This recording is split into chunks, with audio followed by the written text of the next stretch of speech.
जय हिंद दोस्तों।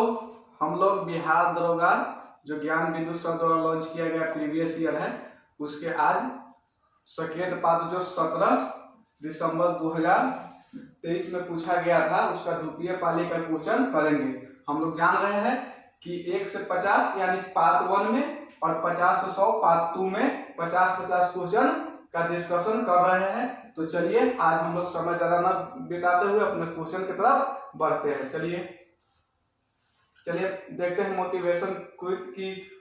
खुद को कमजोर समझना सबसे बड़ी कमजोरी है। उठो और अपनी पहचान बनाओ।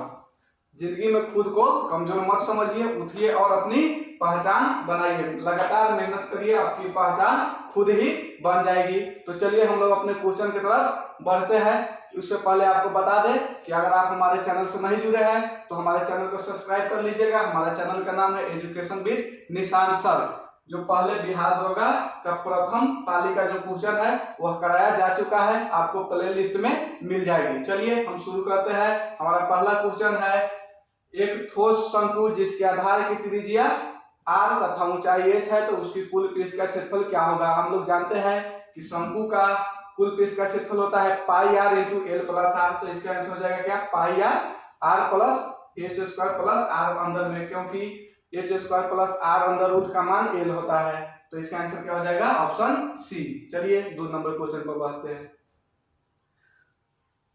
दूसरा नंबर क्वेश्चन है कि निम्न कौन सी संस्था स्थानीय क्षेत्र प्रबंधक योजना विकसित करती है। यह करंट का क्वेश्चन है। CSIR निधि के बारे में हम लोग देख लेते हैं।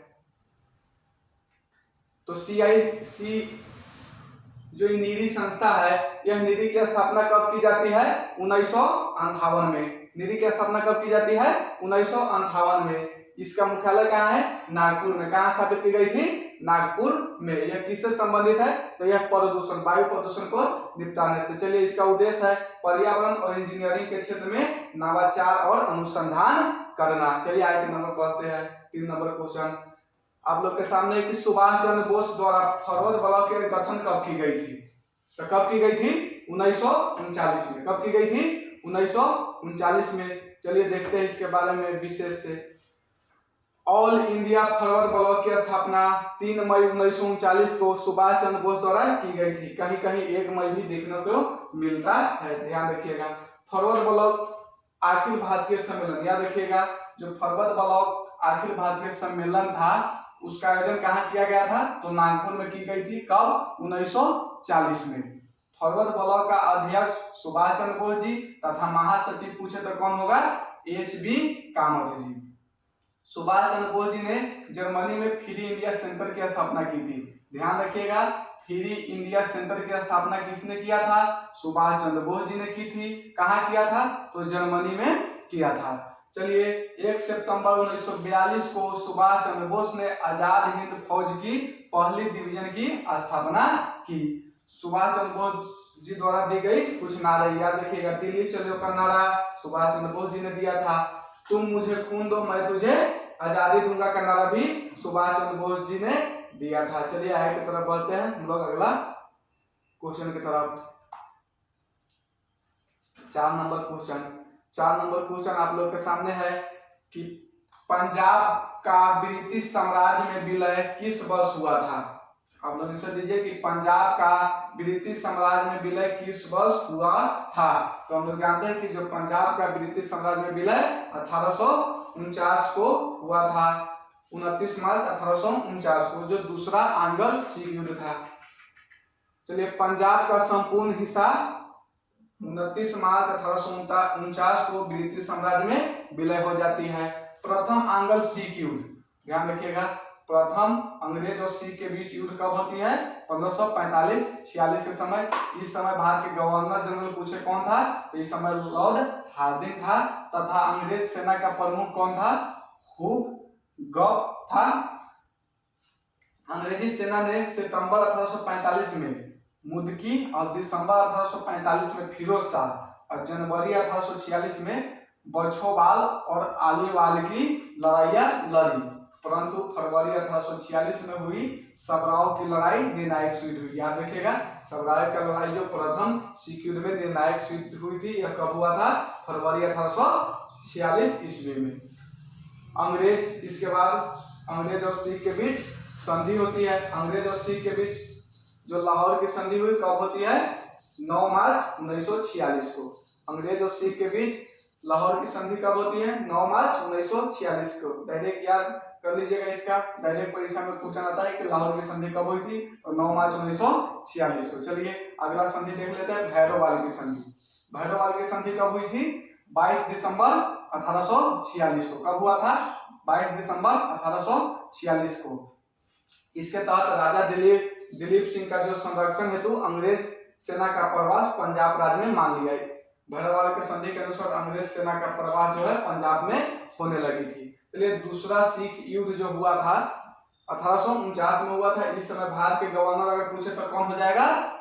लॉर्ड डलहौजी। प्रथम सिख युद्ध में पूछे तो कौन होगा? हार्डिंग। और दूसरा सिख युद्ध में पूछे तो कौन होगा?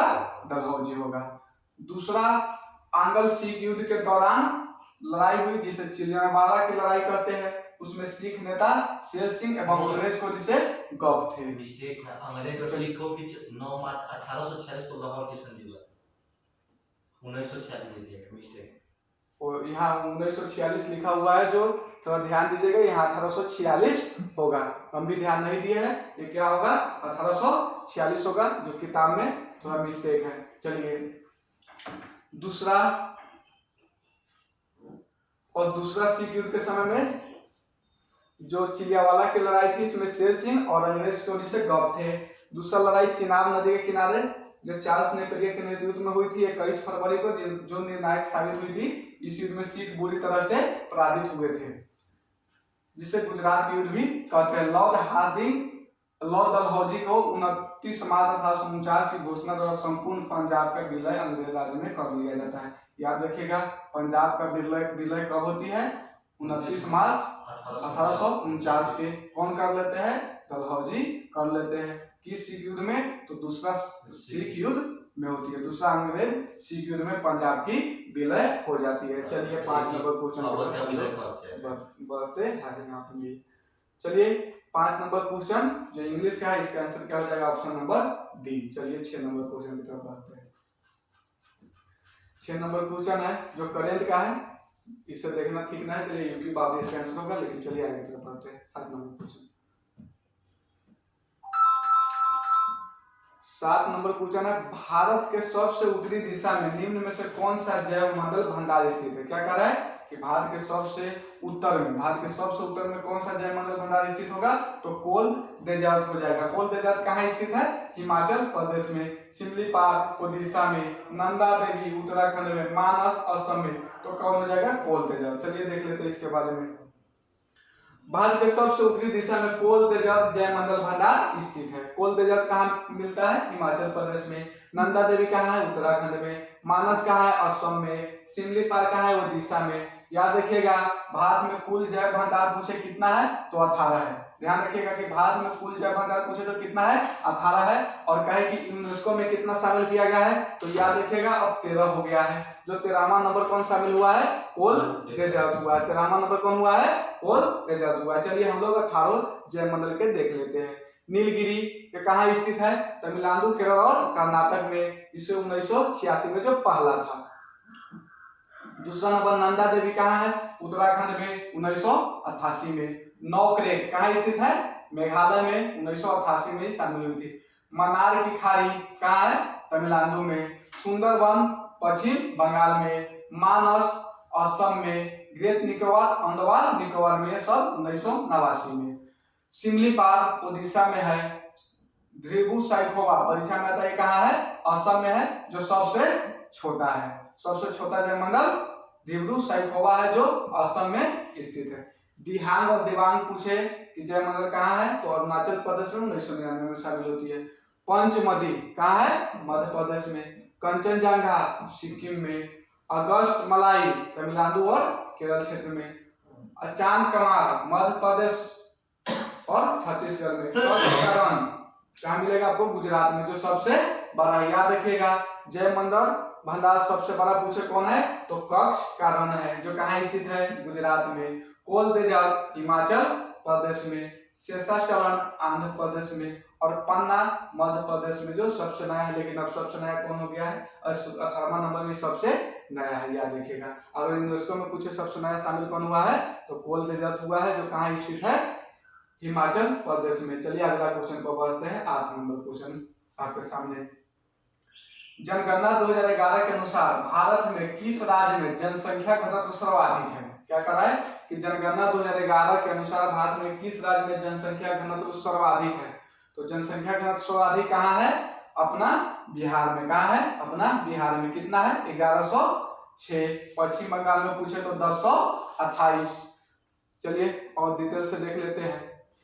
जनगणना 2011 के अनुसार भारत में बिहार जनसंख्या घनत्व में सर्वाधिक है।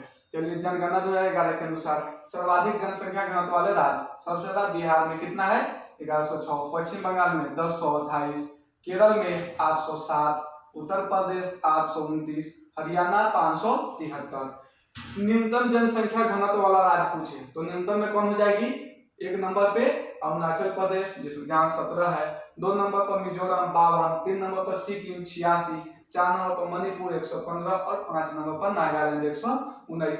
वही केंद्र शासित प्रदेश की बात करें कि केंद्र शासित प्रदेश में जनसंख्या घनत्व सबसे अधिक कहाँ है तो कहाँ हो जाएगी, दिल्ली की। कितना है 11,320 है। उसके बाद कौन हो जाएगा, चंडीगढ़। अगस्त केंद्र शासित प्रदेश में न्यूनतम जनसंख्या घनत्व वाला पूछे केंद्र शासित प्रदेश कौन है तो क्या हो जाएगा, अंडमान निकोबार द्वीप समूह, जहाँ कितना है 46 है। चलिए जनगणना 2011 के अनुसार अगर भारत का जनसंख्या घनत्व अधिक पूछे कितना है प्रति व्यक्ति किलोमीटर तो कितना हो जाएगी 382। भारत के पूछे तो कितना हो जाएगा 382 जनसंख्या घनत्व। चलिए अगला क्वेश्चन पे बढ़ते हैं। 9 नंबर क्वेश्चन। निम्नलिखित में से कौन सा जापान की मुद्रा का नाम है। चलिए बताइए कि निम्नलिखित में से कौन है जो जापान की पैसा है, जापान की मुद्रा का नाम है। तो क्या हो जाएगा, ऑप्शन नंबर बी येन। क्या हो जाएगा, जापान की मुद्रा का नाम येन हो जाएगा। युवान कहाँ की मुद्रा है तो युवान चीन की मुद्रा है। लीरा कहाँ की मुद्रा है तो लीरा तुर्की की मुद्रा है। पेसो कहाँ की मुद्रा है तो पेसो फिलीपींस की मुद्रा है। चलिए देख लेते हैं हम राज्य और उसकी राजधानी और मुद्रा, प्रमुख राज्य और उसकी राजधानी और मुद्रा। चीन की राजधानी कहाँ है, बीजिंग है। इनका मुद्रा का नाम क्या है, युवान। तुर्की की राजधानी अंकारा, मुद्रा का नाम लीरा। फिलीपींस की राजधानी मनीला, मुद्रा का नाम पीसो। क्यूबा की राजधानी कहाँ है, हवाना है, मुद्रा का नाम पीसो है। बेलीज की राजधानी कहाँ है, बेल्मो पान है, इसका मुद्रा का नाम डॉलर है। डोमिनियन गणतंत्र की राजधानी कहाँ है, सेंटो डोमिंगो है, इसकी मुद्रा का नाम पीसो है। होंडुरस का राजधानी कहाँ है, तेगुसिल्पा। ध्यान रखिएगा होंडुरस की राजधानी कहाँ, तेगुसिल्पा, इसका मुद्रा लेम्पिरा। ग्वाटेमाला की राजधानी ग्वाटेमाला सिटी, मुद्रा का नाम क्वाजाल। फ्रेंच गुआना की राजधानी कहाँ है, क्वेना है, मुद्रा का नाम फ्रैंक है। टोंगा की राजधानी कहाँ है, नुको अल्फा, मुद्रा का नाम पांग है। बानातु की राजधानी कहाँ है, पोर्टबिला है, मुद्रा का नाम वातु है। नारू की राजधानी कहाँ है, यारेन है, मुद्रा का नाम डॉलर है। तुवालू की राजधानी कहाँ है, फुनाफुती, मुद्रा का नाम क्या है, डॉलर। चलिए 10 नंबर क्वेश्चन की तरफ हम लोग बढ़ते हैं। 10 नंबर क्वेश्चन है कि मुद्रा का प्राथमिक कार्य क्या है। जो मुद्रा होती है उसका प्राथमिक कार्य क्या होती है तो विनिमय का माध्यम, मूल्य का मापक, मूल्य का हस्तांतरण, ए और बी दोनों, तो ए और बी दोनों हो जाएगी। विनिमय का माध्यम और मूल्य का मापक हो जाएगा। चलिए इसके बारे में डिटेल से देखते हैं।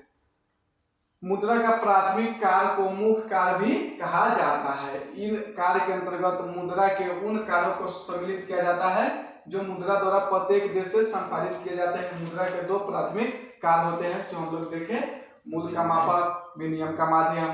चलिए आगे की तरफ बढ़ते हैं। विनिमय का माध्यम, आधुनिक अर्थव्यवस्था का आधार विनिमय ही है और विनिमय का कार्य मुद्रा द्वारा ही किया जाता है। वर्तमान में मुद्रा सबसे अधिक तरल साधन है। प्राचीन समाज में वस्तु विनिमय पद्धति थी। प्राचीन में पूछे तो कैसी थी, वस्तु विनिमय पद्धति थी। इस पद्धति में प्रत्यक्ष रूप से वस्तुओं का आदान प्रदान होता था। क्या होता था, वस्तु की आदान प्रदान होती थी।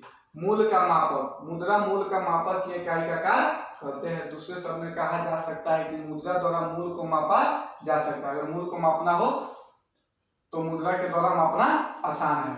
मूल को मापने के लिए मुद्रा का प्रयोग करने से अधिक गणना का कार्य बहुत ही अधिक सरल हो गई है। चलिए 11 नंबर क्वेश्चन की तरफ बढ़ते हैं। सर्वाधिक प्रचुरता वाला उत्पादन साधन कौन सी है? चलिए आप लोग आंसर दीजिए कि जो सर्वाधिक प्रचुरता वाला उत्पादन साधन है वो कौन हो जाएगी? तो कौन हो जाएगी? श्रम हो जाएगी। कौन हो जाएगी? श्रम हो जाएगी, क्योंकि भूमि और पूंजी आपके पास है। अगर आप श्रम नहीं होगा तो कहां से इस पर उत्पादन कीजिएगा? तो प्रचुरता वाला साधन कौन हो जाएगा? श्रम हो जाएगा। चलिए, श्रम उत्पादन का सबसे प्रचुर और सक्रिय साधन पूंजी और भूमि है। जैसे निष्क्रिय कारक उत्पादन शुरू नहीं कर सकता है। पूंजी और भूमि रहेगा फिर भी आप उत्पादन शुरू नहीं कर सकते हैं जब तक श्रम न उस पर किया जाए। बाद में श्रम उत्पादन का सबसे प्रचुर कारक है। यह उत्पादन का एक सक्रिय कारक है जिसके बिना भूमि और पूंजी कुछ भी उत्पादन नहीं कर सकता है। श्रम के अभाव में किसी देश की प्राकृतिक संसाधन अल्प उपयोग में रहेगा। उत्पादन के 4 कारक होते हैं, ध्यान रखिएगा। उत्पादन के कितने कारक होते हैं? 4।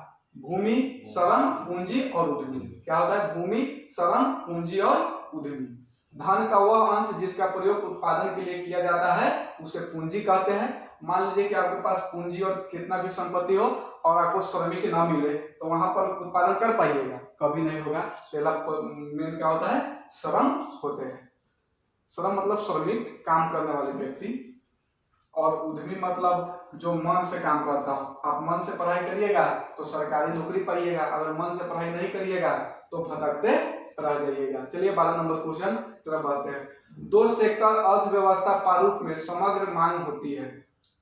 जो 2 सेक्टर अर्थव्यवस्था के प्रारूप में समग्र मांग क्या होती है? इसका आंसर C+I हो जाएगा। चलिए अर्थशास्त्र का क्वेश्चन है, कंज्यूमर प्लस इन्वेस्टमेंट। आगे की तरफ बढ़ते हैं। अगला क्वेश्चन इसके बारे में अलग से समझेंगे। जो बात लोगों से सुनी गई हो वाक्यांश के लिए कौन से शब्द प्रयोग होगा हिंदी के लिए? तो क्या हो जाएगा? जन श्रुति। जन लोग सुनी गई बात जन श्रुति। आगे की तरफ बढ़ते हैं। 14 नंबर क्वेश्चन की तरफ हम लोग बढ़ते हैं। जानने की इच्छा, जिज्ञासा एक प्रकार की संपत्ति कर जजिया एक खास आदिवासी समुदाय को जनजाति कहते हैं। चलिए 14 नंबर क्वेश्चन है, हिटलर का जन्म कहाँ हुआ था? तो हिटलर की जन्म कहाँ होती है? ब्रुनोई द्वीप पर। कहाँ होती है? ब्रुनोई द्वीप पर। ब्रुनोई द्वीप स्थित कहाँ थी? तो ऑस्ट्रिया में थी। कहाँ स्थित थी? ऑस्ट्रिया में। आप लोग जानते हैं हिटलर जर्मनी से संबंधित थे, लेकिन इनका जन्म ऑस्ट्रिया के ब्रुनोई द्वीप पर हुई थी। याद रखिएगा, ब्रुनोई द्वीप में हुई थी। और कब हुआ था हिटलर का जन्म?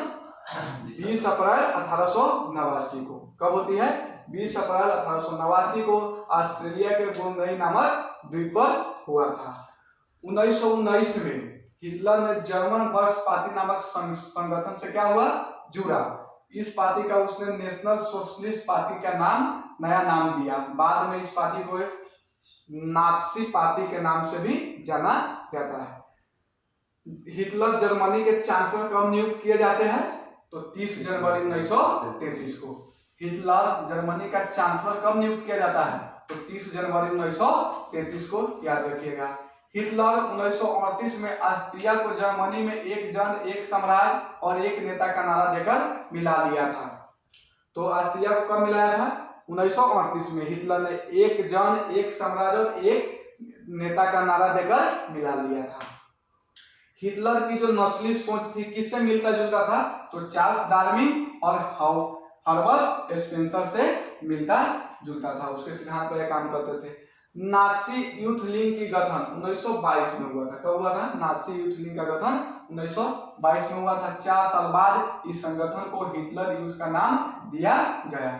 हिटलर की आत्मकथा का नाम क्या है? Mean camp. याद रखिएगा, हिटलर का जो आत्मकथा है उसका नाम क्या है? मीन कैंप है। हिटलर के आत्मकथा का नाम क्या है? मीन कैंप है। चलिए 15 नंबर क्वेश्चन की बात है। प्राकृतिक संसाधन के दोहन से वस्तु का उत्पादन करने वाले क्षेत्र कहलाते हैं। तो जब प्राकृतिक संसाधन के दोहन से जो हम वस्तु का उत्पादन करते हैं वह प्रथम क्षेत्र में आती है। कौन क्षेत्र में आती है? प्रथम क्षेत्र में आती है। चलिए प्रथम, द्वितीय और तृतीय क्षेत्र के बारे में हम लोग देखते हैं। जब हम प्राकृतिक संसाधन का उपयोग करके किसी वस्तु का उत्पादन करें तो उसे प्राथमिक क्षेत्र की गतिविधि कहते हैं। तो प्राथमिक क्षेत्र के उदाहरण देख लेते हैं क्या क्या होगा। तो कृषि हो गया, डेयरी हो गया, मत्स्य पालन हो गया, जो वन से प्राप्त होती है, ये सब किस में आते हैं? प्राकृतिक संसाधन में प्राथमिक में आते हैं। इस क्षेत्र को कृषि एवं सहायक क्षेत्र भी कहा जाता है। दूसरा क्षेत्र कौन सी है? तो द्वितीय क्षेत्र की गतिविधि के अंतर्गत प्राकृतिक उत्पाद का विनिर्माण प्रणाली के जरिए अन्य रूपों में परिवर्तित किया जाता है। जो हम प्राथमिक में हम लोग देखे हैं कि प्राकृतिक से उत्पाद करते हैं, और जो प्राकृतिक से उत्पाद होता है उसका जो विनिमय प्रणाली करते हैं वो दूसरा क्षेत्र में आ जाएगी। जैसे गन्ने को कच्चे माल के रूप में उपयोग करके चीनी और गुड़ तैयार करना, ये सब किस में आएगा? दूसरा क्षेत्र में। प्राथमिक और द्वितीय क्षेत्र के अतिरिक्त याद रखिएगा, जो द्वितीय क्षेत्र होता है उसे औद्योगिक क्षेत्र भी कहते हैं। प्राथमिक और द्वितीय क्षेत्र के अतिरिक्त आर्थिक गतिविधि का एक तीसरा कोटि भी है जो तृतीय क्षेत्र के अंतर्गत आती है। तो तीसरा क्षेत्र में कौन आ जाएगा? जो स्वतः वस्तु का उत्पादन नहीं करता है बल्कि क्या करता है? उत्पादन प्रक्रिया में सहयोग या मदद करती है। परिवहन, भंडारण, संचार, बैंक सेवाएं और व्यापार तृतीय गतिविधि के कुछ उदाहरण हैं। चूंकि यह गतिविधि वस्तु के बजाय सेवाओं का सृजन करती है, इसलिए यह क्या होता है? तृतीय क्षेत्र का में आते हैं। और तृतीय क्षेत्र को याद रखिएगा सेवा क्षेत्र भी कहते हैं। तो हम लोग क्या देखें? प्राथमिक क्षेत्र को कृषक क्षेत्र भी कहते हैं, द्वितीय क्षेत्र को औद्योगिक क्षेत्र भी कहते हैं, और तृतीय क्षेत्र को सेवा क्षेत्र भी कहते हैं। ध्यान रखिएगा। चलिए आगे तरफ बढ़ते हैं। अगला क्वेश्चन 16 नंबर है, राज्य विधान परिषद की न्यूनतम सदस्य की संख्या कितनी हो सकती है? जो किसी भी राज्य विधान में परिषद होती है, जैसे हम लोग जानते हैं अपना भारत में कितने राज्य में विधान परिषद है? 6 राज्य में विधान परिषद है। कितने राज्य में? 6 राज्य में विधान परिषद है। तो सबसे न्यूनतम संख्या कितनी हो सकती है? आप लोग आंसर दीजिए। तो इसका आंसर क्या हो जाएगा? Option D 40। न्यूनतम कितना होगा? 40। और अधिकतम कितना हो जाएगा? विधान जो सभा की वहां सीट होगी उसकी 1/3। यह बात किस आर्टिकल में लिखा गया है? तो अनुच्छेद नंबर 171 में लिखा गया है। किस अनुच्छेद में लिखा गया है? 171 में। अनुच्छेद 171 कहता है कि किसी भी राज्य के जो विधान परिषद है उसका न्यूनतम सदस्य की संख्या 40 और अधिकतम सदस्य की संख्या उस विधान सभा के कुल सदस्य के 1/3 से अधिक नहीं होगी। याद रखिएगा, अनुच्छेद 171 कहता है। अनुच्छेद 169 में विधान परिषद के गठन का प्रावधान है। अनुच्छेद 169 में किसका प्रावधान है? विधान परिषद का। अनुच्छेद 168 में कहे तो विधानसभा का प्रावधान है।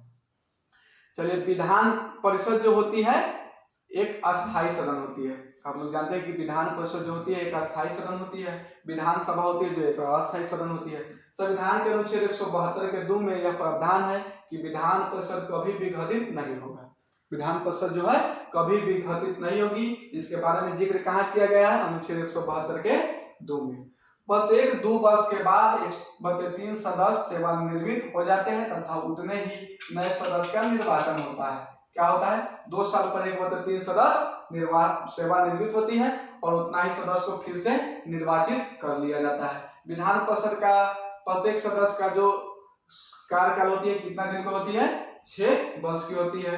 अगर किंतु किसी का मृत्यु हो जाए तो इस स्थिति में निर्धारित अवधि से पहले पद रिक्त कर सकता है।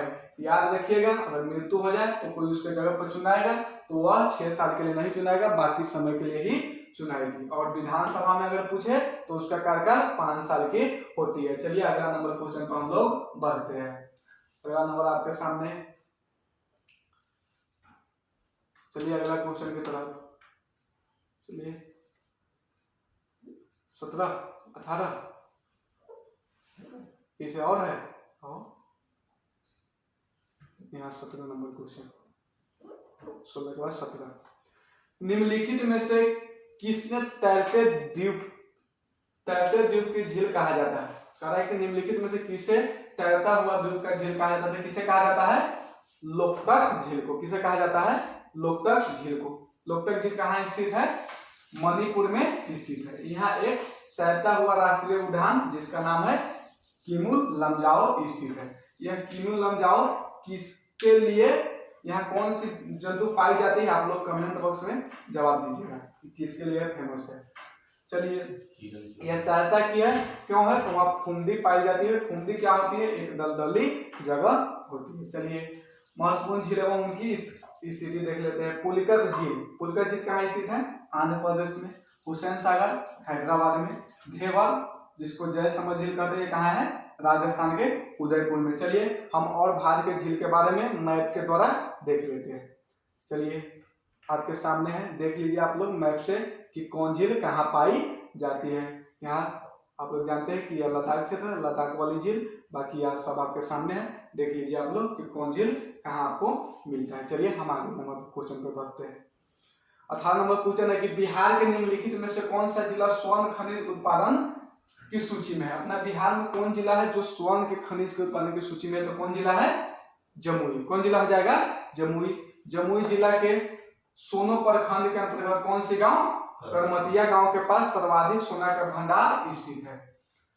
धात्विक खनिज वह होते हैं जिन्हें खदान से निकालकर परिशोधित किया जाता है। याद रखिएगा, धात्विक खनिज तो वह होता है जिसे खदान से निकालिएगा और उसे परिशोधित किया जाता है। जैसे में धात्विक खनिज का उदाहरण हो जाएगा सोना, चांदी, तांबा, जस्ता इत्यादि। अगर अधात्विक खनिज पूछे किसे कहते हैं तो उसे परिशोधित नहीं किया जाता है, बल्कि उसे क्या करता है, खुरुच कर अलग आकृति आकार में ढाला जाता है। धात्विक जिसे परिशोधित किया जाता है, लेकिन अधात्विक खनिज को क्या किया जाता है, उसे खुरुच कर उसका अलग आकृति आकार दिया जाता है। उस अगर अधात्विक खनिज का उदाहरण देखें तो क्या हो जाएगा, कोयला, चूना पत्थर, गंधक, जिप्सम आदि। चलिए हम लोग आगे तरफ बढ़ते हैं और देखते हैं। चलिए इधर होगा, यहाँ से चलिए।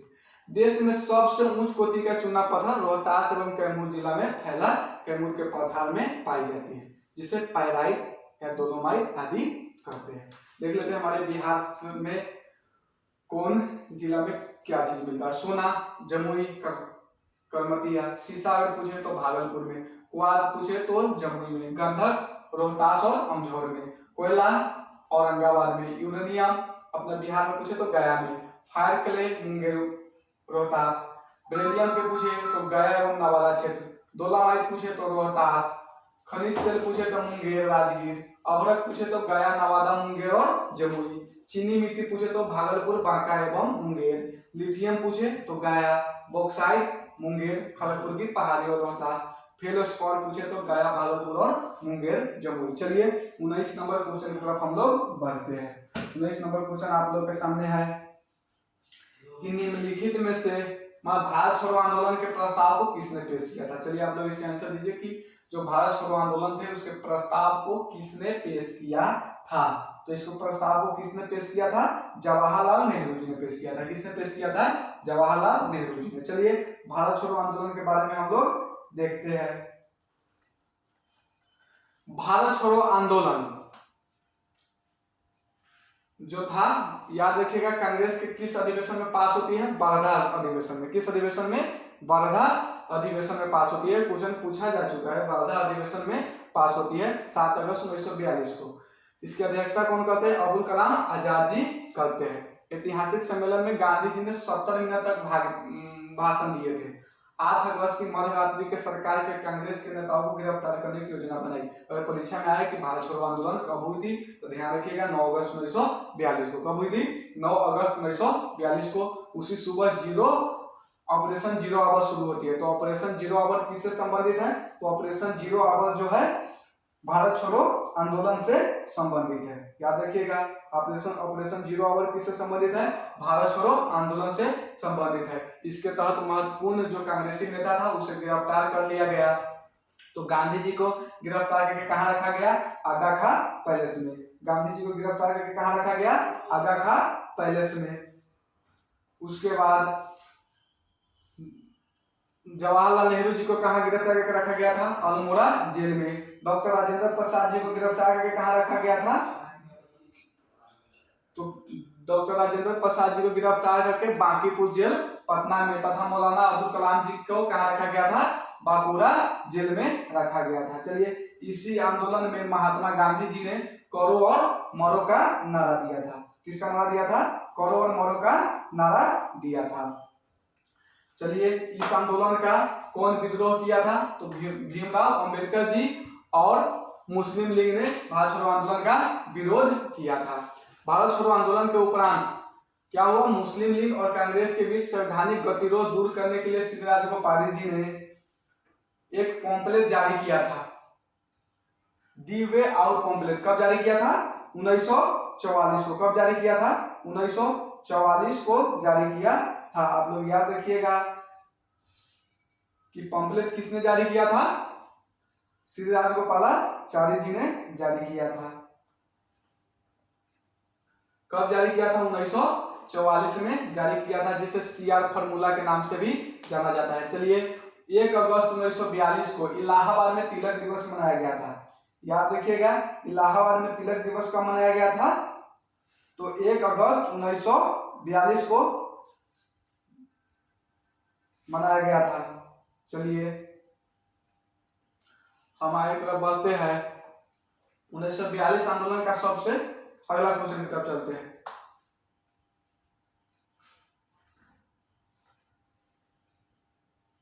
अगला क्वेश्चन हमारा है क्या? किस मध्यकालीन संघ के उपदेश अभंग से संकलित है? चलिए, आप लोग इसका आंसर दीजिए कि कौन इसका आंसर होगा। चलिए, आप लोग आंसर दीजिए, कौन इसका आंसर होगा? आप लोग आंसर दीजिए। तो इसका आंसर क्या होगा? Option number B, Tukaram ji. कौन होगा इसका answer? Option number B, Tukaram ji. चलिए, मध्यकालीन संत तुकाराम जी अभंग शिक्षा के संकलित थे। तुकाराम हिंदू मुस्लिम एकता पर बल दिया तथा वारकरी संप्रदाय की स्थापना की। याद रखिएगा, वारकरी संप्रदाय की स्थापना किसने किया था? तुकाराम जी। वारकरी संप्रदाय से नामदेव जी भी संबंधित थे। चलिए, यह अभंग विठल या विठोबा की स्तुति में गाए जाने वाले छंद होते हैं। महाराष्ट्र के वारकरी संप्रदाय के संत ने 13वीं शताब्दी के दौरान समाज में अलग जगाने के लिए छंद लाया था। चलिए, आगे तरफ बढ़ते हैं अगला क्वेश्चन पर। यह थोड़ा देख लेते हैं और कि भक्ति परंपरा में कबीर और गुरु नानक के साथ दादू दयाल का भी स्थान है। आप लोग इसमें याद रखिएगा कि जो कबीर जी थे वह किनके शिष्य थे? तो कबीर जी किनके शिष्य थे? रामानंद जी के शिष्य थे। रैदास भी किसके शिष्य थे? रामानंद जी के ही शिष्य थे। चलिए, आगे तरफ बढ़ते हैं। गुरु ग्रंथ साहिब में रैदास के भजन को भी संग्रहित किया गया है। अगला क्वेश्चन हम लोग देखते हैं। अगला क्वेश्चन आप लोग के सामने है। अगला क्वेश्चन है, निम्नलिखित में से कौन सा बहुलक संघनन बहुलक क्रिया विधि से बनता है? तो बताइए इसका आंसर क्या होगा? तो इसका आंसर होगा ऑप्शन नंबर डी, नाइलॉन। क्या हो जाएगा? Option number D, nylon.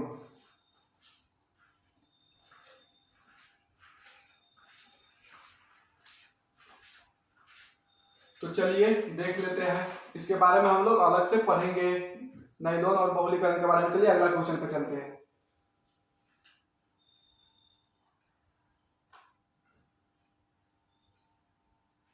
अगला क्वेश्चन आप लोग के सामने है,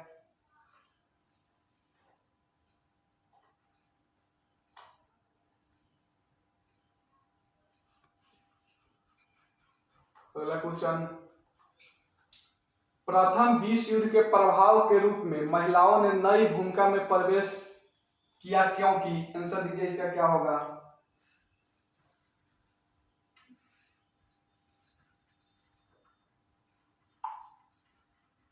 इसका आंसर दीजिए कि इसका आंसर क्या होगा? तो इसका आंसर होगा ऑप्शन नंबर सी। क्या लिखा हुआ है? ऑप्शन नंबर ए होगा। Option number A. उन्होंने युद्ध काल में कारखाने का सलाव एवं व्यापारिक प्रतिष्ठान में काम करना आरंभ कर दिया था। चलिए, महिलाओं ने प्रथम विश्व युद्ध के बाद कारखाना उरखाना में अपना योगदान देना शुरू कर दिया था। तो महिलाओं के बड़े स्तर पर कार्यभार सुचारू रूप से संभालने को देखकर इंग्लैंड ने इन्हें 1918 में मतदान देने के अधिकार और जर्मनी ने 1920 में मतदान देने के अधिकार दे देते हैं। चलिए, प्रथम विश्व युद्ध कब होती है? 29 जुलाई 1914 से 11 नवंबर 1918 तक। तत्कालीन कारण क्या था? तो 28 जून 1914 को आस्ट्रिया के सिंहासन के उत्तराधिकारी आर्कड्यूक फर्डिनेंड और उनकी पत्नी को बोस्निया की राजधानी कहाँ थी? सेरेजोवा। यहीं उसकी हत्या कर दी गई थी। यही प्रथम विश्व युद्ध का तत्कालीन कारण था। चलिए, प्रथम विश्व युद्ध के दौरान लड़े गए महत्वपूर्ण युद्ध जो परीक्षा की दृष्टि से उतना खास नहीं है। चलिए आगे तरफ बढ़ते हैं। चलिए आगे तरफ बढ़ते हैं। दूसरा नंबर युद्ध, चलिए थोड़ा इधर कीजिए, दूसरा नंबर युद्ध देख लेते हैं। प्रथम युद्ध के बाद वर्साई की संधि हुई थी, ध्यान रखिएगा। दूसरा नंबर युद्ध 1 सितंबर 1939 को। इस ये क्यों होता है? तो जर्मनी ने पोलैंड पर आक्रमण कर दिया था। इसका तत्कालीन कारण क्या था? जर्मनी ने पोलैंड पर आक्रमण किया था। दूसरा विश्व युद्ध का तत्कालीन कारण था। दूसरा विश्व युद्ध की समाप्ति, विश्व युद्ध की समाप्ति कब होती है? 14 अगस्त 1945 को, जापान के आत्मसमर्पण के बाद हो जाती है। मित्र राष्ट्र और ध्रुवीय राष्ट्र, याद रखिएगा। दूसरा विश्व युद्ध में मित्र राष्ट्र में ब्रिटेन, फ्रांस, रूस, संयुक्त राज्य अमेरिका थे, और ध्रुवीय राष्ट्र में जर्मनी, इटली और जापान थे। पहले जो जापान था, पहला विश्व युद्ध में मित्र राष्ट्र में शामिल थे, लेकिन दूसरा विश्व युद्ध में जापान ध्रुवीय राष्ट्र में चलाते हैं। चलिए आगे तरफ बढ़ते हैं अगला क्वेश्चन पे। 23 नंबर क्वेश्चन आप लोग के सामने है कि बिहार के निम्नलिखित जिलों में से किस में आपको अधिकतम क्षेत्रफल में अति सघन वन मिलेंगे? अपना बिहार में किस जिला में अधिकतम सघन वन मिलेंगे? तो किस जिला में मिलेंगे? पश्चिमी चंपारण में। किस जिला में मिलेंगे? पश्चिमी चंपारण में। चलिए, भारत एवं वन स्थिति रिपोर्ट प्रति 2 वर्ष पर भारतीय वन सर्वेक्षण द्वारा जारी की जाती है। कब से जारी किया जाता है? 1987 से प्रकाशित की जाती है। और कितने वर्ष पर? 2 वर्ष में जारी की जाती है। और 2024 के 23 वाला रिपोर्ट के अनुसार हम लोग देखेंगे 2021 वाला रिपोर्ट परीक्षा के लिए उपयोगी नहीं है। चलिए अगला क्वेश्चन पर बढ़ते हैं हम लोग। भारत में किस केंद्र शासित प्रदेश में 2011 में न्यूनतम जनसंख्या घनत्व रही थी? हम लोग अभी देखे थे पीछे कि भारत में किस केंद्र शासित प्रदेश में 2011 में न्यूनतम जनसंख्या घनत्व रही थी? तो किस केंद्र शासित प्रदेश में थी? अंडमान एवं निकोबार द्वीप समूह में। कहाँ थी? अंडमान एवं निकोबार द्वीप समूह में। मात्र 46 आदमी ही रहते हैं प्रति किलोमीटर पर। चलिए, जनसंख्या घनत्व की दृष्टि से न्यूनतम जनसंख्या घनत्व वाले केंद्र शासित प्रदेश एवं बढ़तेक्रम। तो सबसे पहले अंडमान निकोबार में मात्र 46, उसके बाद दादरा नागर हवेली में 700, लक्षद्वीप में 2149 लोग रहते हैं। जनसंख्या घनत्व की दृष्टि से अगर न्यूनतम जनसंख्या घनत्व वाला राज्य की बात करें तो सबसे पहले अरुणाचल प्रदेश, जहाँ 17 ही आदमी। उसके बाद मिजोरम 52, सिक्किम 86 है राज्य में देखे तो। चलिए अगला क्वेश्चन की तरफ बढ़ते हैं। 25 नंबर। भारतीय संविधान के कौन से भाग में कल्याणकारी राज्य की संकल्पना की गई है? चलिए आप लोग इसका आंसर दीजिए कि भारतीय जो संविधान है उसके किस भाग में कल्याणकारी राज्य की संकल्पना की गई है? किस राज्य में की गई है? राज्य के नीति निर्देश तत्व में। किसमें? राज्य के नीति निर्देश तत्व में। चलिए, राज्य के नीति निर्देश तत्व भाग 4 में आते हैं। राज्य के नीति निर्देश तत्व किस भाग में आते हैं? संविधान के भाग 4 में आते हैं। अनुच्छेद 36 से लेकर 51 तक नीति निर्देश तत्व के बारे में वर्णन है। नीति निर्देश तत्व कहाँ से लिया गया है? तो आयरलैंड के संविधान से ली गई है। चलिए, इसके मुख्य निर्देशक तत्व के कुछ महत्व। लोक कल्याण राज्य की स्थापना करना है, आर्थिक और सामाजिक लोकतंत्र की भी स्थापना करना है, जो नीति निर्देश तत्व में लिखा गया है। 42वां संविधान संशोधन अधिनियम 1976 के माध्यम से इसमें अनुच्छेद 39 के क, 43 के क और 48 के क में शामिल की गई थी। नीति निर्देश तत्व न्यायालय में परिवर्तनीय नहीं होगा। ध्यान रखिएगा, नीति निर्देश तत्व जो है वह न्यायालय में परिवर्तनीय नहीं होगी। ग्रेनविल ऑस्टिन के अनुसार, क्या है? ग्रेनविल ऑस्टिन के अनुसार निर्देशक तत्व सामाजिक क्रांति के उद्देश्य को की प्राप्ति के माध्यम है। केटी शाह के शब्द में राज्य के नीति निर्देश सिद्धांत एक ऐसा चेक है जो बैंक की सुविधा अनुसार अदा किया जा सकता है। तो राज्य का नीति निर्देश सिद्धांत एक ऐसा चेक है जो बैंक के सुविधा अनुसार अदा किया जा सकता है। किसने कहा था?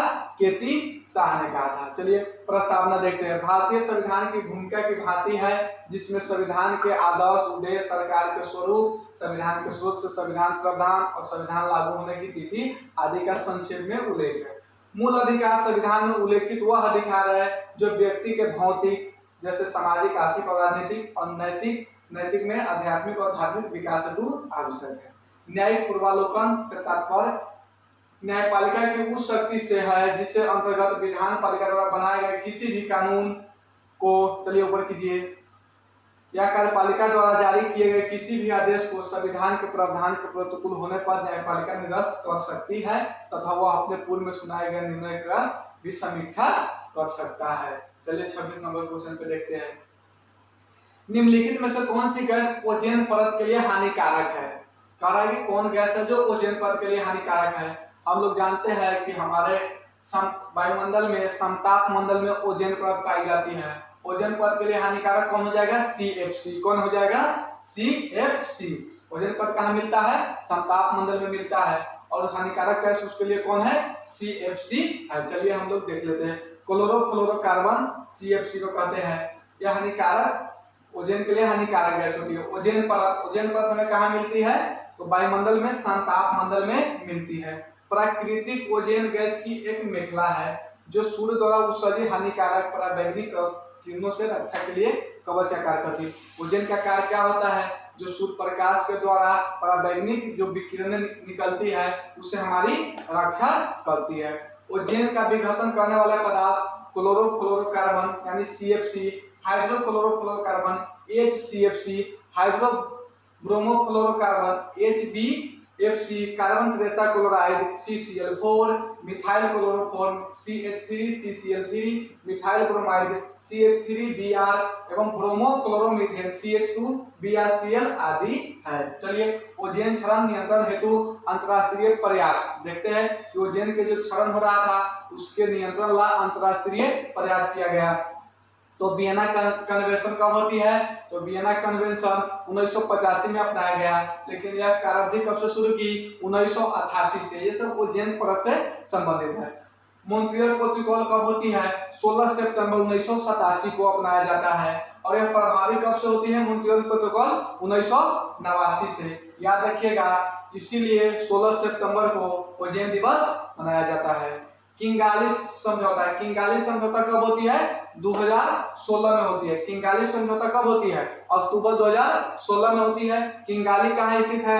रवांडा में स्थित है। किंगाली किस चीज से संबंधित है? ध्यान रखिएगा, हाइड्रोक्लोरोकार्बन श्रेणी से संबंधित है। याद रखिएगा, किंगाली जो समझौता हुआ था किस लिए हुआ था? हाइड्रोक्लोरोफ्लोरोकार्बन के लिए, HFC के लिए। मॉन्ट्रियल प्रोटोकॉल ओजोन परत में किसके लिए? CFC के लिए था। किंगाली वाला HFC के लिए था। चलिए आगे की तरफ बढ़ते हैं। अगला क्वेश्चन मैथ का है, इसका आंसर हो जाएगा 153.6। चलिए 28 नंबर क्वेश्चन की तरफ बढ़ते हैं। 28 नंबर क्वेश्चन, अवसर की समानता से संबंधित अनुच्छेद बताइए। अवसर की जो समानता होती है वो किस अनुच्छेद में लिखा गया है? तो किस अनुच्छेद में लिखा गया है? अनुच्छेद संख्या 16 में लिखा गया है। चलिए कौन में लिखा गया है? अनुच्छेद संख्या 16 में। हम लोग जानते हैं कि मौलिक अधिकार भाग 3 में 12 से 35 अनुच्छेद तक की गई है। मौलिक अधिकार को कहां से लिया गया है? तो मौलिक अधिकार को अमेरिका के संविधान से लिया गया है। चलिए मौलिक अधिकार को बांटा गया है। समता या समानता का अधिकार 14 से लेकर 18 तक, स्वतंत्रता का अधिकार 19 से 22, शोषण के विरुद्ध अधिकार 23 से 24, धार्मिक स्वतंत्रता का अधिकार 25 से 28, संस्कृति और शिक्षा संबंधित अधिकार 29 से 30, संवैधानिक उपचार का अधिकार अनुच्छेद 32 में है। जो 6 भाग में बांटा गया है। 6 को जो हमारा मौलिक अधिकार है। समता या समानता का अधिकार अनुच्छेद 14। अनुच्छेद 14 क्या कहता है कि विधि के समक्ष समानता, यानी विधि के समक्ष सब समान है। इसका अर्थ यह है कि राज्य सभी व्यक्ति के लिए एक समान कानून बनाएगा तथा उन पर एक समान ही लागू होगी। अनुच्छेद 14 कहता है कि सबके लिए कानून क्या होगा? समान होगा, चाहे वह राजा हो या रंग हो। चलिए अनुच्छेद 15 कहता है कि धर्म, नस्ल, जाति, लिंग या जन्म स्थान के आधार पर भेदभाव का निषेध होगा। जैसे राज्य के द्वारा धर्म, मूलवान जाति, लिंग एवं जन्म स्थान आदि के आधार पर नागरिक के प्रति जीवन के किसी क्षेत्र में भेदभाव नहीं किया जाएगा। कह रहा है कि अनुच्छेद 15 या इस आधार पर किसी व्यक्ति को किसी भी चीज से वंचित नहीं कर सकते हैं। अनुच्छेद नंबर 16, अनुच्छेद नंबर 16 कहता है लोक नियोजन के विषय में अवसर की समानता। कह रहा है कि राज्य के अधीन किसी भी पद पर नियोजन या नियुक्ति से संबंधित विषय में सभी नागरिक के लिए अवसर की समानता होगी। सभी नागरिक के लिए क्या होगा? अवसर की समानता होगी। आप बाद में याद रखिएगा, अनुसूचित जाति, अनुसूचित जनजाति एवं पिछड़ा वर्ग के लिए कुछ आरक्षण का प्रावधान किया गया है। चलिए अनुच्छेद 17 कहता है असक्रियता का अंत, यानी कि असक्रियता के उन्मूलन के लिए इसे दंडनीय अपराध घोषित किया जाएगा। अनुच्छेद 17 में है। अनुच्छेद 18 में उपाधियों का अंत है। अनुच्छेद 18 कहता है कि किसी भी देश से अगर कोई आदमी, अपना भारत कोई नागरिक बिना राष्ट्रपति की आज्ञा के अनुसार वहां का सम्मान उपाधि नहीं ले सकता है। अनुच्छेद 18 के तहत ही भारत रत्न, पद्म भूषण, पद्म विभूषण जो भी पुरस्कार मिलती है वो अनुच्छेद 18 के तहत ही मिलती है। चलिए आगे की तरफ बढ़ते हैं, अगला क्वेश्चन देखते हैं। अगला क्वेश्चन आप लोग के सामने 29 नंबर, आप लोग इसका जवाब दीजिए कि फ्रांस का शासक लुई 16वां किस राजवंश से था। इसका आंसर दीजिए।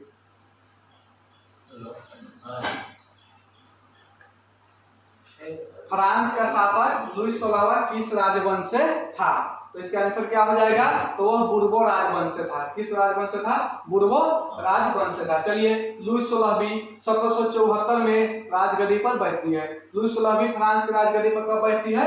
1774 में बैठती है। चलिए, फ्रांस की क्रांति कब होती है? 14 जुलाई 1789 को। कब होती है? 14 जुलाई 1789 को। उस समय फ्रांस के शासक कौन होते हैं? लुई 16वीं होते हैं। कौन होते हैं? लुई 16वीं होती है। याद रखिएगा, नेशनल असेंबली, फ्रांस में जो नेशनल असेंबली था उसका गठन कब हुआ था? 20 जून 1789 को। कब हुआ था? 20 जून 1789 को। किसने किया था? यह दरोगा क्वेश्चन है कि नेशनल असेंबली का किसने गठन किया था? तो मिरासियो और ओवेसियस ने किया था। किसने किया था? मिरासियो और ओवेसियस ने किया था। कब किया था? 20 जून 1789 को। अपनी विद्रोह पर्दा की शक्ति का अनुमान करके लुई 16वीं द्वारा नेशनल असेंबली को मान्यता दे दी गई और यह भी मान लिया कि उसकी सत्ता पर अब संविधान अंकुश होगा। 4 अगस्त 1789 के रात को असेंबली ने करो, कर्तव्य और बंधन वाली समानता व्यवस्था को क्या करता है? उन्मूलन कर देता है, समाप्त कर देने की आदेश पारित कर देती है। याद रखिएगा कि संविधान के जो प्रारूप था वह नेशनल असेंबली ने 1791 में बनाई थी और 1791 में ही इन्हें कानून द्वारा अधिकार मिल जाते हैं, असेंबली में सौंप दी जाती है। और 21 सितंबर 1792 को नेशनल असेंबली ने राजतंत्र का अंत कर दिया और फ्रांस को एक क्या बना दिया? गणतंत्र घोषित कर दिया। लुई 16वीं को न्यायालय द्वारा देशद्रोह के आरोप में मौत की सजा दी गई थी। याद रखिएगा कि मौत की सजा न्यायालय द्वारा किसे दी गई थी? देशद्रोह के आरोप में लुई 16वीं को। लुई 16वीं को कब मिलती है फांसी? 21 जनवरी 1793 को। कब मिलती है? 21 जनवरी 1793 को। कहाँ दी गई?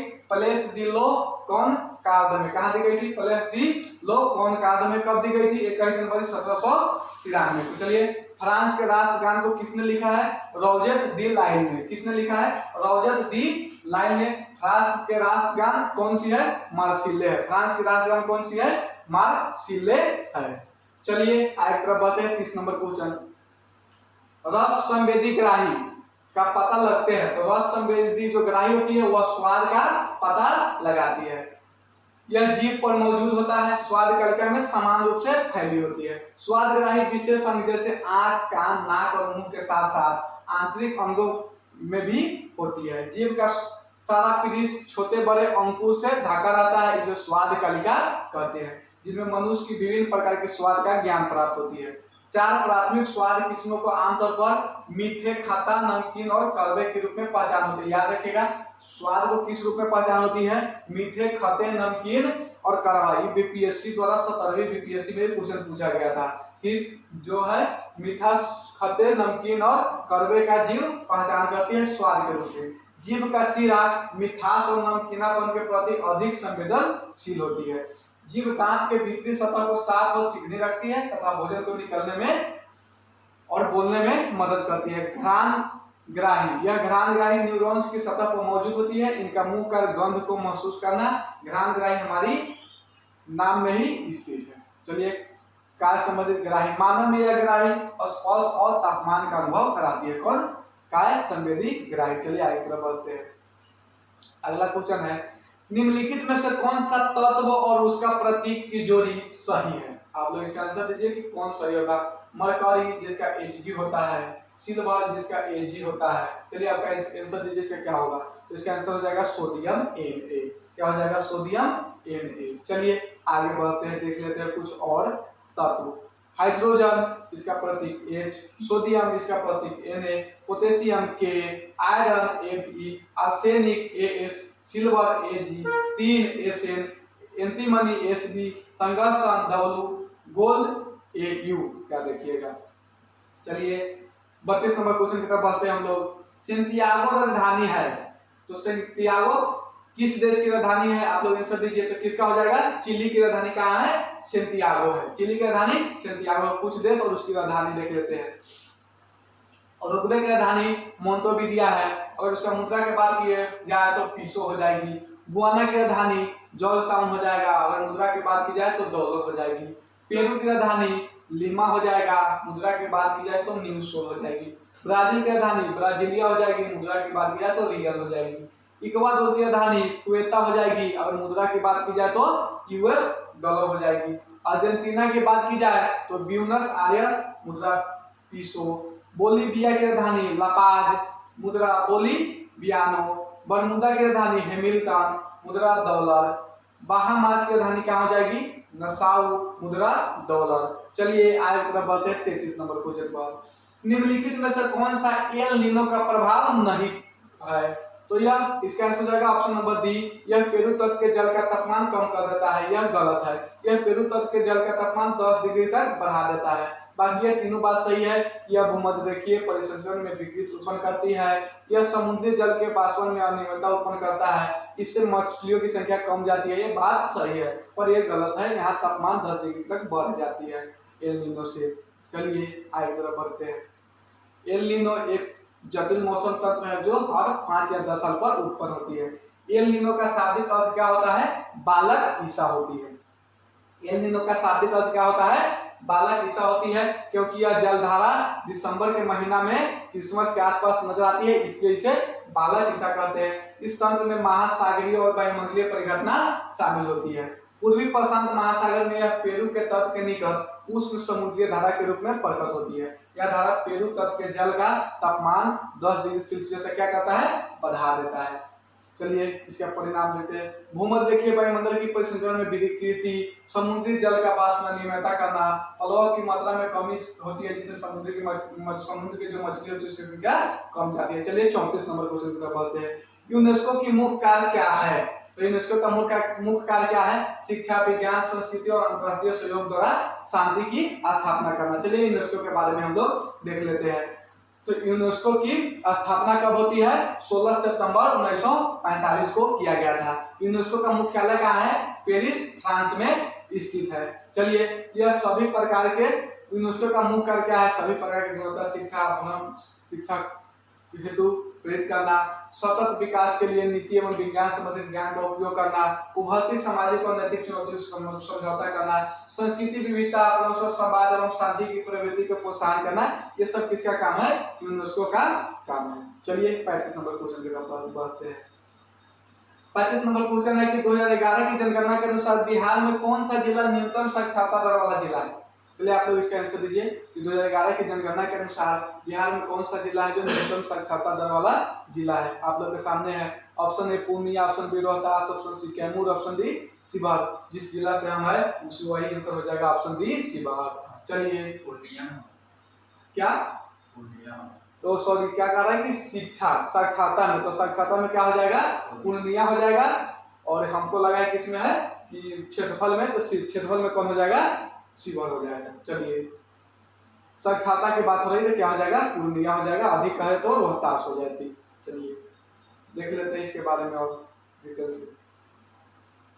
2011 की जनगणना के अनुसार पूर्णिया जिला का साक्षरता दर न्यूनतम है। अधिक पूछे तो रोहतास की हो जाएगी। चलिए पटना, भागलपुर, मुंबई, औरंगाबाद, न्यूनतम पूर्णिया, कटिहार, सीतामढ़ी, शिवहर। राज्य में सर्वाधिक पुरुष साक्षरता दर पूछे तो रोहतास में। राज्य में सर्वाधिक महिला साक्षरता दर पूछे तो रोहतास में होगी। राज्य में न्यूनतम साक्षरता दर वाला जिला पूछे तो कौन हो जाएगा? पूर्णिया हो जाएगा। चलिए ऊपर कीजिए, पूर्णिया हो जाएगा। राज्य में न्यूनतम महिला साक्षरता दर वाला पूछे, याद रखिएगा महिला का साक्षरता दर न्यूनतम पूछे तो क्या होगा? सहरसा हो जाएगी। बिहार राज्य की साक्षरता दर कितना है? 110.8 और पुरुष की साक्षरता 71.2, महिला की साक्षरता 51.5 है। चलिए 36 नंबर क्वेश्चन। दूरी समय ग्राफ का ढलान क्या होगा? जब दूरी और समय दिया हो तो क्या निकलेगा? चाल निकलेगा। तो दूरी और समय का ग्राफ का ढलान क्या हो जाएगा? ऑप्शन नंबर डी चाल हो जाएगी। चलिए आगे तरफ बढ़ते हैं। 37 नंबर क्वेश्चन की तरफ हम लोग बढ़ते हैं। 37 नंबर क्वेश्चन आप लोग के सामने जवाब दीजिए। 37 नंबर क्वेश्चन है कि काला शोक किस राजवंश से संबंधित है? तो काला शोक किससे संबंधित है? शिशु नागवंश से। किससे? शिशु नागवंश से। चलिए, शिशु नागवंश, इस वंश का संस्थापक किसे माना जाता है? शिशु नाग को ही माना जाता है। शिशु नागवंश की समय अवधि 412 से 394 ईस्वी तक रहा है ईसा पूर्व में। काला शोक का पुराण तथा दिव्यवादन में क्या कहा जाता था? काकवर्ण कहा जाता था। ध्यान दीजिएगा, काला शोक को पुराण और दिव्यवादन में क्या कहा जाता था? काकवर्ण कहा जाता था, मिलता था उसका नाम। इसने वैशाली के स्थान पर पुनः पाटलिपुत्र को अपना राजधानी बनाया। इसने 28 वर्ष तक शासन किया। इसी के समय में दूसरा बौद्ध संगति हुई थी। दूसरा बौद्ध संगति कब हुई थी? तो वैशाली में हुई थी। कब हुई थी? 383 ईसा पूर्व में हुई थी। इसी समय बौद्ध संघ के दो भाग श्वेतवीर तथा महासंदिग्ध में बंट गया था। बाणभद्र द्वारा रचित किताब का नाम क्या है? हर्षचरित के अनुसार काकवर्ण की राजधानी पाटलिपुत्र में घूमते समय महापद नामक व्यक्ति ने चाकू से मार दिया था। तो काकवर्ण को किसने मार दिया था? महापद नंद ने मार दिया था। किसके किताब के अनुसार? तो बाणभद्र की किताब हर्षचरित के अनुसार चाकू से मार दिया था। महाबोधि के अनुसार काला शोक के 10 पुत्र होते हैं, जिन्हें काला शोक की मृत्यु के बाद लगभग 22 वर्ष तक शासन करते हैं। मौर्य वंश का संस्थापक कौन थे? चंद्रगुप्त मौर्य थे। इनका जन्म कब हुआ था? 345 ईसा पूर्व में। जस्टिस ने चंद्रगुप्त मौर्य को सेंद्रोकोस्ट कहा। इसकी पहचान विलियम जोन्स ने की थी। तो सेंद्रोकोस्ट किसे कहा था? चंद्रगुप्त मौर्य को। किसने कहा था? जस्टिन ने कहा था। इसका पहचान किसने किया था? विलियम जोन्स ने किया था। किससे किया था? चंद्रगुप्त मौर्य से किया था। हर्यक वंश की संस्थापक पूछे तो कौन हो जाएगा? बिंबिसार हो जाएगा। इन्होंने अपनी राजधानी को कहाँ बनाई थी? राजगीर या गिरिवल में बनाई थी। जैन साहित्य में बिंबिसार का नाम क्या है? श्रेनिक है। बिंबिसार की हत्या उन्हीं का पुत्र अजातशत्रु ने 492 ईसा पूर्व में करके मगध के गद्दी पर बैठ जाती है। चलिए सातवाहन वंश के बारे में देखते हैं। सातवाहन वंश की स्थापना किसने किया था? सिमुक ने की थी। उन्होंने अपनी राजधानी कहाँ बनाई थी? प्रतिष्ठान में। प्रतिष्ठान किस नदी के किनारे है? गोदावरी नदी के किनारे।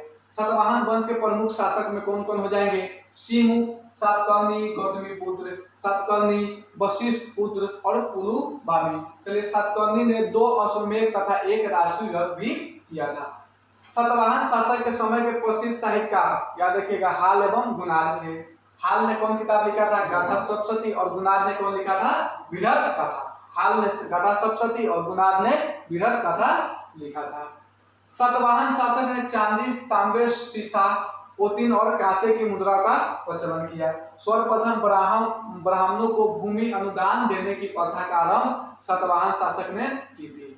भूमि दान का सर्वप्रथम पूरा लेखीय प्रमाण शताब्दी ईसा पूर्व के सातवाहन के नाना घाट अभिलेख से मिलता है। तो ब्राह्मण के भूमि देने का सर्वप्रथम आरंभ कौन करते हैं? सातवाहन लोग करते हैं। और इसके बारे में हमको किस अभिलेख से पता चलता है? तो सातवाहन के नाना घाट अभिलेख से पता चलता है। चलिए आगे बढ़ते हैं अगला क्वेश्चन पे। अगला क्वेश्चन हमारा है, तांबा की वस्तु अपनी चमक खो देती है और हरे रंग की परत बना लेती है। हम लोग जानते हैं तांबा जो होती है वायु में ऑक्सीजन से अभिक्रिया करके CuO बना लेती है। और हरा रंग कब होती है? जब CuO कार्बन डाइऑक्साइड से अभिक्रिया करती है तो क्षारीय कॉपर कार्बोनेट बना लेती है। क्या बना लेती है? क्षारीय कॉपर कार्बोनेट बना लेती है, जो हरे रंग की होती है। चलिए देखते हैं इसकी अभिक्रिया। देखिए Cu+O तो बना CuO और यह कार्बन डाइऑक्साइड से अभिक्रिया करके क्या बना लेती है?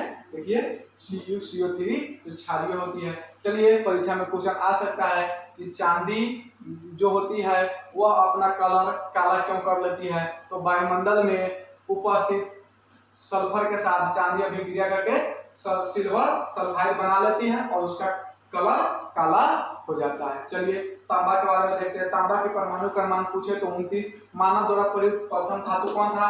तांबा ही था। इसका गुरुत्व भी 409 पास है। क्वथनांक है तो 3300 पर यह उबलते हैं और गलनांक कितने पर गलते हैं? तो 1100 डिग्री सेल्सियस पर यह गलते हैं। इसका गलनांक है। यह ऊष्मा और विद्युत का उत्तम चालक एवं आघात वर्धनीय है क्योंकि यह धातु है। हवा में खुले रखने पर इसमें संक्षारण होती है। यह सांद्र अम्ल से अभिक्रिया करके क्यूप्रिक क्लोराइड बनाता है, जबकि तनु अम्ल से प्रतिक्रिया नहीं करता है। याद रखिएगा, यह सांद्र सल्फ्यूरिक अम्ल से अभिक्रिया करके सल्फर डाइऑक्साइड गैस बनाती है। इसका उपयोग विद्युत उपकरण तार बनाने में, विद्युत लेपन में, कैलोरीमीटर में, बर्तन के सिक्के बनाने में, पीतल, कांसा, आर्गन मेटल, जर्मन सिल्वर इत्यादि धातु बनाने में की जाती है। चलिए आगे तरफ बढ़ते हैं, अगला क्वेश्चन देखते हैं हम लोग। चलिए ऊपर कीजिए।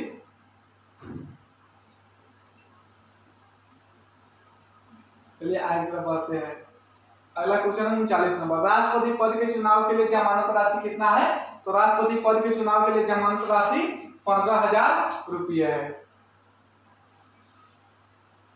चलिए राष्ट्रपति के चुनाव में कौन लड़ सकते हैं? तो उसे भारत का नागरिक होना चाहिए, उसका उम्र कितना होना चाहिए? 35 वर्ष होना चाहिए, वह लोकसभा के सदस्य निर्वाचित होने के लिए अर्हत हो, वह संघ सरकार में अथवा किसी राज्य सरकार में अथवा किसी भी स्थानीय प्राधिकरण अथवा सार्वजनिक प्राधिकरण में लाभ के पद पर न हो, एक वर्तमान राष्ट्रपति अथवा उपराष्ट्रपति, राज्य का राज्यपाल और संघ अथवा राज्य के मंत्री किसी भी लाभ पद पर नहीं मानी जाती है।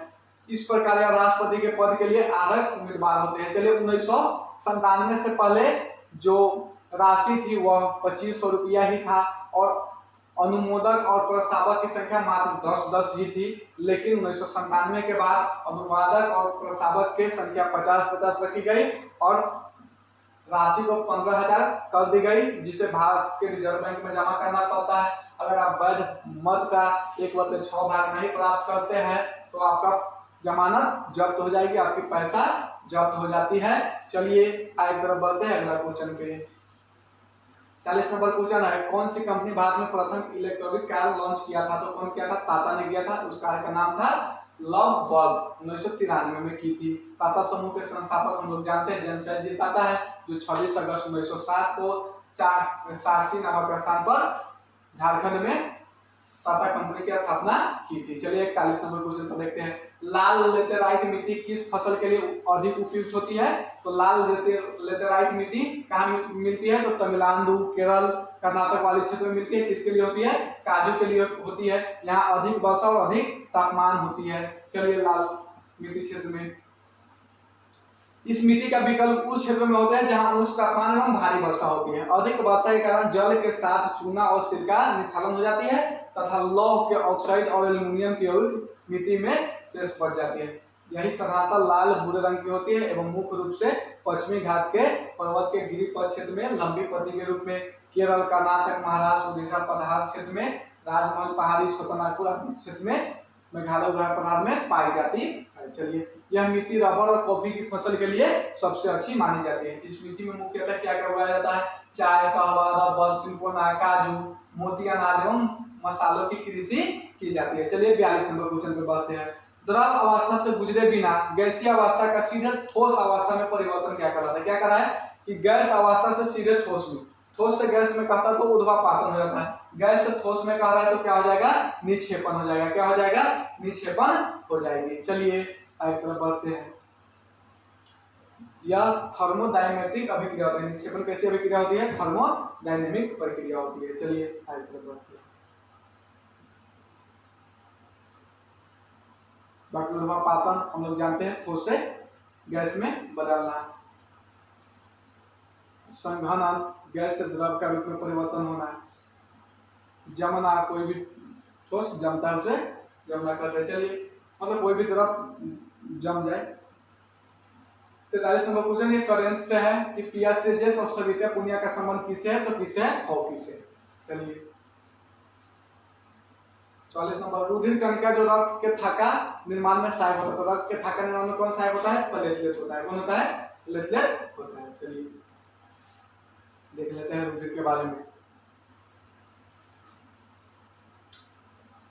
रक्त के जमाव में प्लेटलेट सहायक होती है। तो क्या कहता है? रक्त के संक्रमण को थक्का मुख्यतः फाइब्रिन धागे के जाल से बनाता है। इस जाल में भरे तथा क्षतिग्रस्त जो उलझी होती है। फाइब्रिन रक्त प्लाज्मा में उपस्थित एंजाइम थ्रोम्बिन से सहायता से फाइब्रोनोजेन बना लेती है। क्या बना लेती है? फाइब्रोनोजेन। थ्रोम्बिन की रचना प्लाज्मा में उपस्थित निष्क्रिय प्रोथ्रोम्बिन से होती है, इसके लिए थ्रोम्बोकाइनेन समूह की आवश्यकता भी होती है। चलिए इसके बारे में उतना जानना आपको जरूरत है, थ्रोम्बोनोजेन के बारे में ध्यान रखिएगा। चलिए देखते हैं कि इस प्रक्रिया में कैल्शियम की बहुत महत्वपूर्ण भूमिका होती है। चलिए रुधिर के बारे में हम लोग देख लेते हैं। इसके बारे में रुधिर यह एक तरल संयोजी ऊतक होता है। रुधिर कैसी होती है? तरल संयोजी ऊतक होती है। यह मनुष्य में समानता 7% पाई जाती है, जो लगभग मनुष्य शरीर के 6 लीटर पाई जाती है। इसका मुख्य कार्य क्या है? भोजन, विटामिन, खनिज, लवण, ऑक्सीजन, कार्बन डाइऑक्साइड सबको निर्दिष्ट स्थान पर पहुंचाना, हार्मोन को निर्दिष्ट स्थान पर वहन करना, उस शरीर पदार्थ को शरीर अंगों तक ले जाना, शरीर का तापमान का नियंत्रण रखना, जीवाणु एवं अन्य पदार्थ को नष्ट करना रुधिर का काम है। इसको 2 भागों में बांटा गया है। चलिए रुधिर को कितना भागों में बांटा गया है? 2 भागों में, एक प्लाज्मा है और एक रुधिर कणिका है। प्लाज्मा और रुधिर कणिका। रुधिर कणिका को 3 भागों में बांटा गया, आरबीसी, डब्ल्यूबीसी, प्लेटलेट्स। चलिए प्लाज्मा जो होती है वो 55% हिस्सा प्लाज्मा की होती है, 45% हिस्सा रुधिर कणिका की होती है। जो प्लाज्मा होती है उसमें 90% तक जल और 10% तक प्रोटीन होता है।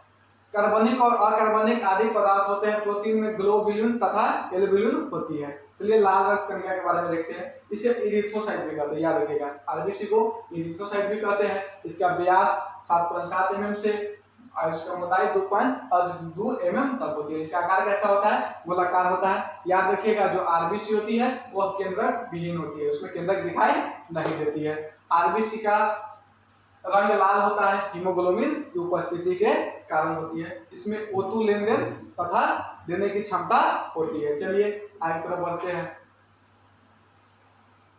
आरबीसी अस्थि मज्जा में बनती है। ध्यान रखिएगा आरबीसी कहाँ बनता है? तो बोन मैरो में, अस्थि मज्जा में बनती है। आरबीसी का विनाश कितना दिन में होता है?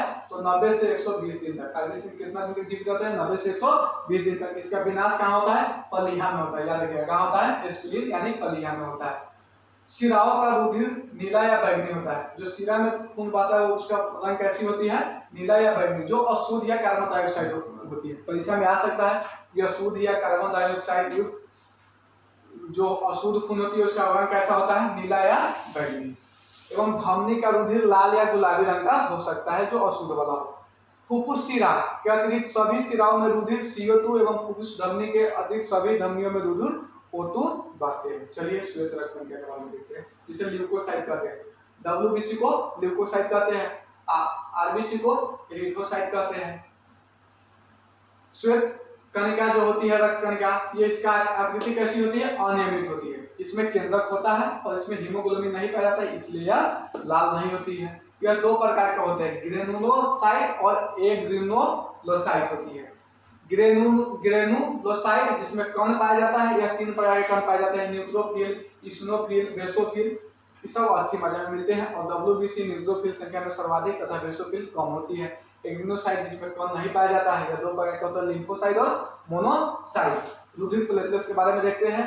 थ्रोम्बोसाइट, यह सूक्ष्म रुधिर प्लेटलेट्स को थ्रोम्बोसाइट भी कहा जाता है। यह सूक्ष्म रंगहीन केंद्रहीन लगभग 2 से 4 mm व्यास के होते हैं। यह अस्थि मज्जा में मेगाडेरियोसाइट से बनता है और कई दिनों के पश्चात इसका विनाश होता है। चलिए आगे बढ़ते हैं हम लोग अगला क्वेश्चन पे। अगला क्वेश्चन है, जब संविधिक संशोधन का विधेयक राष्ट्रपति के पास जाता है तो वह क्या होता है? वह स्वीकृति प्रदान करने के लिए बाध्य होते हैं। चलिए वो किसके लिए बाध्य होते हैं? स्वीकृति प्रदान करने के लिए बाध्य होते हैं। यह 24वां संविधान संशोधन 1971 द्वारा बाध्य किया गया था। चलिए आगे तरफ बढ़ते हैं अगला क्वेश्चन पे। 46 number question. 46 number question current का है, इसका ऑप्शन ए हो जाएगा। चलिए 47 नंबर क्वेश्चन पे बढ़ते हैं। 47 नंबर क्वेश्चन, ऊष्मागतिकी के द्वितीय नियम का तात्पर्य क्या है? किसी भी इंजन की क्षमता 100% से अधिक नहीं होगी, इसका ऑप्शन बी हो जाएगा। चलिए 48 नंबर क्वेश्चन पे बढ़ते हैं। इस साइंस में हम लोग डिटेल से पढ़ेंगे। 48 नंबर क्वेश्चन। 48 नंबर क्वेश्चन हमारा है कि निम्न में से किस कारण से मांगी गई मात्रा में वृद्धि और कमी होती है? मांगी गई मात्रा में वृद्धि और कमी कब होगा? संबंधित वस्तु में कीमत में परिवर्तन से। बिल्कुल, अगर वस्तु में के कीमत में परिवर्तन होगा तो मांग, अगर कम होगा तो ज्यादा मांग होगा, अगर कीमत बढ़ जाएगी तो मांग कम हो जाएगी। तो किससे होगी? ऑप्शन ए, संबंधित वस्तु की कीमत और परिवर्तन से। वस्तु की कीमत घटने पर मांग क्या होती है? बढ़ जाती है, और कीमत बढ़ने पर मांग क्या होती है? घट जाती है। वह चलिए मांग का नियम याद रखिएगा। मांग का जो नियम होता है वह घटिया वस्तु यानी गिरती वस्तु पर लागू नहीं होती है। युद्ध और आपात स्थिति में भी यह नियम लागू नहीं होती है। चलिए 49 नंबर क्वेश्चन देखते हैं। भारतीय संविधान का कौन सा अनुच्छेद राष्ट्रपति को जानकारी देने से संबंध में प्रावधान के कर्तव्य से संबंधित है?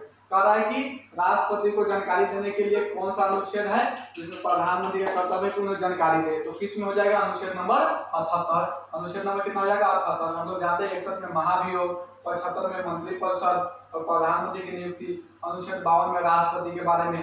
चलिए